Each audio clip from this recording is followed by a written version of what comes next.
네, 오늘은 역대하 6장으로 말씀을 전합니다. 우리의 일생을 돌아보면 우리는 감격스러운 순간들을 몇 번씩이나 마주하게 됩니다. 2002 월드컵 당시에 그 강대국들을 뚫고 축구가 4강에 올라서는 순간이 감격스러웠을 수가 있고요. 그보다 더 감격스러운 순간은 제 아이들이 이 세상에 처음 나와서 탯줄을 제가 잘라줄 때 그 순간도 잊지 못합니다. 그 감격스러움은 겪어보지 않은 사람은 절대 알 수 없는 감동의 순간인 것이죠. 사람은 이러한 감격의 순간의 기억을 가지고 있으면서 한 번씩 회상하면서 살아갑니다. 그 순간의 기억이 힘겹고 어려운 순간이 와도요, 이겨내 동기부여를 해주기도 하기 때문에 그 기억들 하나하나는 늘 소중하게 갖고 있는 것이죠. 그리고 오늘 본문에 이스라엘에게 있어서도요, 언제가 감격스러운 순간인가를 보여주고 있는 그 장면으로 시작하고 있는데요. 그 장면의 시작은요, 성전 건축과 관련이 있습니다. 솔로몬이 건축한 성전이 이제 막 완성이 되었습니다. 그리고 무엇보다도 지성소 안에 하나님의 언약궤까지 안치되었습니다. 단순히 언약궤가 안치되었더라라는 소문을 사람들이 들은 것이 아니라 이스라엘 온 회중은요, 성전이 건축되는 것과 언약궤가 안치되는 것을 함께 지켜보고 있었다는 것이죠. 역대기 기자는 이런 감동적인 순간을 6장 1절 첫머리에 이야기하면서 그때라는 말로 시작하고 있습니다. 그 감격스러운 장면에서 왕인 솔로몬이 입을 열어 메시지를 전하는데, 감격스러운 장면에 온 이스라엘이 모여서 듣는 메시지가 되는 것이죠. 상상해 보면서 함께 읽어보기를 원하는데요. 그 내용 6장 4절부터 11절까지 내용이 길지만 그 주된 내용이 3절에 기록하고 있습니다. 우리 3절의 말씀을 같이 한번 읽어보겠습니다. 얼굴을 돌려 이스라엘 온 회중을 위하여 축복하니 그때 이스라엘의 온 회중이 서 있더라. 아멘. 이 축복의 내용은요, 출애굽 시기부터 다윗까지, 그리고 다윗으로부터 지금 성전의 건축까지 이어진 것 하나하나를 열거하면서요, 하나님께서 이스라엘과 함께 하신다는 것을 감사하며 찬양하는 것이 그 주된 내용이 되는 것이죠. 이스라엘에게 있어서 가장 큰 축복은 이것입니다. 하나님께서 함께 하신다. 이 자체가 가장 큰 축복입니다. 그리고 이 축복의 메시지 후에 솔로몬의 기도가 12절부터 이어지게 되는데요. 솔로몬의 기도 내용은 중요합니다. 그는 먼저 신실하신 하나님을 찬양했고요. 그리고 다윗에게 약속하신 모든 것을 이루어 주셨다는 것을 고백하게 됩니다. 그리고 솔로몬은 다윗에게 말씀하신 것을 앞으로도 지켜주시기를 간구하는 내용을 담고 있는 것이죠.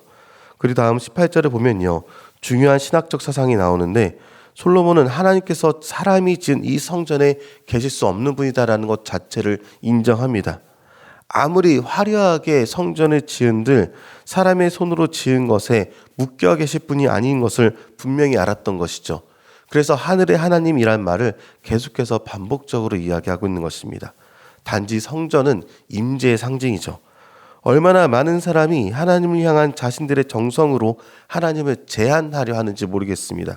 그래서 기도의 내용 중에 계속해서 반복해서 나오는 말이 있다면 하늘의 하나님께서 들으시고입니다. 성전의 하나님께서 들으시고가 아니죠.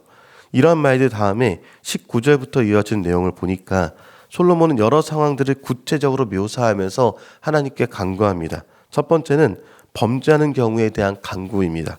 잘잘못을 정확하게 하시고 구별하시는 분은 오직 하나님뿐이신 것을 인정하면서 솔로몬은 성전에 하나님의 임재로 말미암아 자신이 다스리는 이스라엘 땅에 하나님의 정의가 드러나기를 기도하고 있었던 것이죠. 그리고 두 번째, 적이 공격해오는 경우에도 이스라엘이 적의 공격을 받아 피하는 것이 영적 문제인 것이다 라고 분명하게 인지합니다. 하나님께서는 자기 백성을 보호해 주신다고 언약해서 하셨고요. 그 보호를 위해서 하나님이 일하지 않으셨다는 것은 언약이 깨졌다는 것을 의미한다는 것이죠. 이 말은 이스라엘이 범죄했기 때문에 일어난 일들이다라는 것입니다. 그러나 그러함에도 그때라도 돌이켜 기도하면 들어달라라고 간구하는 것이죠. 그래서 그 말 자체는 언제든 우리가 돌이키겠습니다라는 그런 고백이 담겨 있는 것입니다. 그리고 세 번째는 가뭄의 경우입니다. 가나안은 하나님의 은혜가 있어야만 살아갈 수 있는 땅입니다. 이른 비와 늦은 비를 하나님께서 주셔야만 농사가 가능한 곳이 바로 이 가나안 약속의 땅인 것이죠.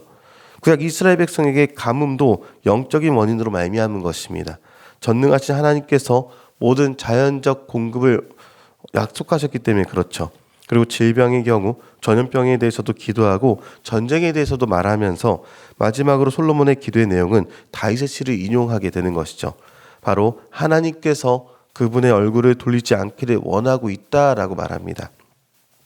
이 간격의 순간에 이어지는 솔로몬의 기도는요, 하나님의 은혜를 기억하고 그 앞에서 주님의 얼굴을 구하고 언제라도 주님께 돌아서리다라는 그런 결단을 포함한 기도를 지금 이 감격의 순간에 같이 하고 있는 것입니다. 언제고 삶이 힘겨워질 때, 주님에게서 멀어지고 있을 때 이 감격의 순간을 기억한다면 자연스럽게 이 기도까지 떠올리게 될 것을 기대하고 있는 것이죠. 이것은요, 우리 그리스도인들도 마찬가지입니다. 처음 주님을 만난 그날의 감격이 우리에게 임한 날이요.